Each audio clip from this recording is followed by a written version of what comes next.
Hi friend, मैं MD तौफीक आलम Ali classes में स्वागत करता हूं। आइए, आज का टॉपिक है अवतल दर्पण और उत्तल दर्पण में अंतर। यानी बहुत बिहार बोर्ड के एग्जाम में अक्सर ये क्वेश्चन पूछे जाते हैं कि अवतल और उत्तल दर्पण में अंतर बताइए।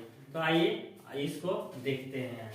देखिए अंतर बताया, अवतल दर्पण है, ये उत्तल दर्पण में दोनों में क्या फर्क है इसको देखिए। सबसे पहले देखते हैं अवतल दर्पण। अवतल दर्पण की परावर्तक सतह धासा होता है। देखिए ये एक फिगर बनाते हैं, उससे आपको समझ में आएगा।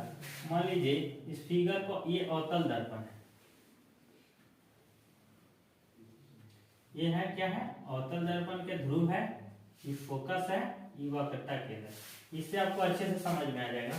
ये बोल रहा है अवतल दर्पण का, अवतल दर्पण की परावर्तक सतह धंसा हुआ रहता है। देखिए ये एक अवतल दर्पण है। अवतल दर्पण की जो परावर्तक सतह होता है ना, यानी जिससे प्रकाश की किरण टकरा कर वापस लौटेगी, वो धंसा हुआ है ना, तो इसी के बारे में बोल रहा है। अवतल दर्पण की परावर्तक सतह धंसा हुआ था, जो कि यहाँ पे हम देख रहे हैं पहला। दूसरा देखिए, अवतल दर्पण की फोकस वास्तविक होता है। यानी कहने का मतलब है, जब प्रकाश की किरणें दर्पण पे टकरा कर वो फोकस से होकर गुजरती है ना, तो ये वास्तविक किरण से बनती है और ये दर्पण के सामने बढ़ रही है, इसलिए इसको हम क्या कहते हैं, वास्तविक कहते हैं। तो वही बोल रहे हैं आपको, अवतल दर्पण का फोकस वास्तविक होता है, जो कि यहाँ पे बात सही है, वास्तविक होता है। दूसरी बात है। तीसरी बात देखिए, अवतल दर्पण में प्रतिबिंब वास्तविक और काल्पनिक दोनों बनते हैं। क्योंकि हम जानते हैं अवतल दर्पण में प्रतिबिंब दर्पण के पीछे भी बनते हैं और दर्पण के सामने भी बनते हैं। तो दर्पण के पीछे बनेगा तो कैसे बनेगा, काल्पनिक। दर्पण के सामने बनेगा तो कैसे बनेगा, वास्तविक। तो वो बात आपको बोल रहा है, अवतल दर्पण में प्रतिबिंब वास्तविक और काल्पनिक दोनों बनते हैं। ठीक है, यहाँ तक क्लियर। अब आगे देखिए, अवतल दर्पण द्वारा बना प्रतिबिंब वस्तु के आकार से बड़ा, छोटा और बराबर बनता है। क्योंकि हम जानते हैं कि अवतल दर्पण को जब हम फोकस और ध्रुव के बीच रखा जाता है तो प्रतिबिंब दर्पण के बीच बड़ा बनता है, पता है ना।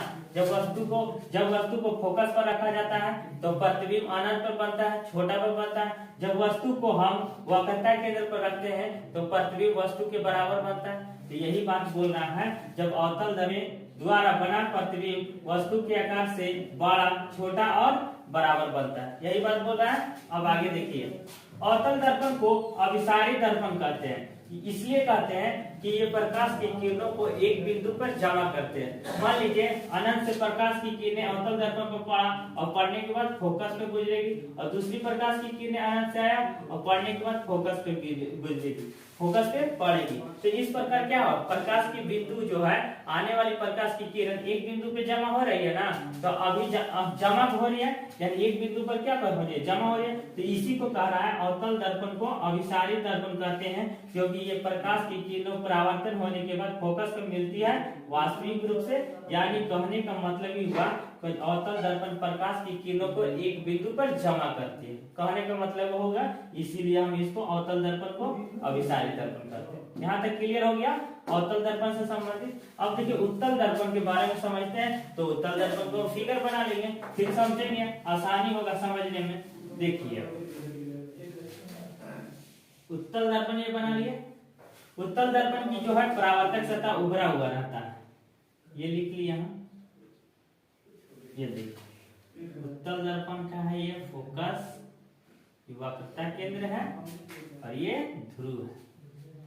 ठीक है, उत्तल दर्पण की परावर्तक से क्या होता है, उभरा हुआ रहता है। तो देखिए पीछे जो डॉट डॉट दिया हुआ है ना, ये कलर किया हुआ है, जिसको हम कलर कहते हैं। ये चांदी का कलर किया हुआ था। तो देखिए ये उत्तल दर्पण है, और उत्तल दर्पण की आप गुण, ये देखिए उत्तल दर्पण है ना ये, तो उत्तल दर्पण, तो देखिए क्या पहला पॉइंट कर रहा है, उत्तल दर्पण का परावर्तक सतह उभरा हुआ रहता है। तो देखिए यहाँ पे परावर्तक सतह, प्रकाश की किरण इस पे न पड़ेगी, तो इससे सतह उभरा हुआ रहता है, जो आपको दिखाई दे रहा है, क्लियर, उभरा हुआ रहता है। अब आगे देखिए दूसरा पॉइंट क्या करा, उत्तल दर्पण का फोकस काल्पनिक होता है। देखिए ये दर्पण है ना, और ये दर्पण के पीछे फोकस है, तो ये क्या होगा, काल्पनिक होगा। तो इसी को कह रहा है उत्तल दर्पण की फोकस क्या होती है, काल्पनिक होती है। यहाँ तक क्लियर। अब आगे देखिए, उत्तल दर्पण में केवल काल्पनिक प्रतिबिंब बनता है। क्योंकि हम जानते हैं उत्तल दर्पण में क्या होता है, हमेशा प्रतिबिंब क्या होता है, काल्पनिक बनता है और छोटा बनता है। तो यहाँ पे क्या बोल रहा है, उत्तल दर्पण में केवल काल्पनिक प्रतिबिंब बनते हैं, इसलिए क्योंकि जो भी प्रतिबिंब बनते हैं वह दर्पण के पीछे बनते हैं, इसलिए हम केवल काल्पनिक बनते हैं। किसमें, उत्तल दर्पण में। अब आगे देखिए, चौथा पॉइंट पे आए हम। उत्तल दर्पण में सिर्फ छोटा प्रतिबिंब बनता है। देखिए जो कोई प्रकाश की किरण आएगी ना, तो ये ध्रुव के बाद ध्रुव के पीछे से आएगी, यानी इसे परावर्तक सतह टकरा कर जब बनेगी तो काल्पनिक रूप से न बनेगी, तो काल्पनिक रूप से बनेगी तो छोटा बनेगी। ठीक है, तो वही बोल रहा है उत्तल दर्पण में सिर्फ छोटा प्रतिबिंब बनता है। यहाँ तक क्लियर। अब आगे देखिए, अब कह रहा है कि उत्तल दर्पण को अपसारी दर्पण कहते हैं। क्यों, तो देखिए उत्तल दर्पण को अपसारी दर्पण इसलिए कहता है क्योंकि ये प्रकाश की किरणों को विभिन्न दिशाओं में क्या करती है, फैला देती है। ये प्रकाश की किरण है ना, और दर्पण में पड़ने के बाद विभिन्न दिशा में क्या हो गया, फैल गया। तो इसीलिए फैलाने की क्रिया को क्या, इसको नाम दिया है अपसारी, यानी फैलाना होता है। तो इसलिए आप समझिएगा उत्तल दर्पण को अपसारी दर्पण कहते हैं। क्यों, क्योंकि ये प्रकाश की किरणें आती है ना, तो दर्पण पे परावर्तन होने के बाद ये प्रकाश की किरणों को फैला देती है, इसलिए उत्तल दर्पण को अपसारी दर्पण कहते हैं। ठीक है दोस्तों, आप उम्मीद करते हैं कि वीडियो देखने के बाद आपको अवतल दर्पण और उत्तल दर्पण में अंतर समझ में आ गया होगा। ठीक है दोस्तों, वीडियो देखने के लिए थैंक यू।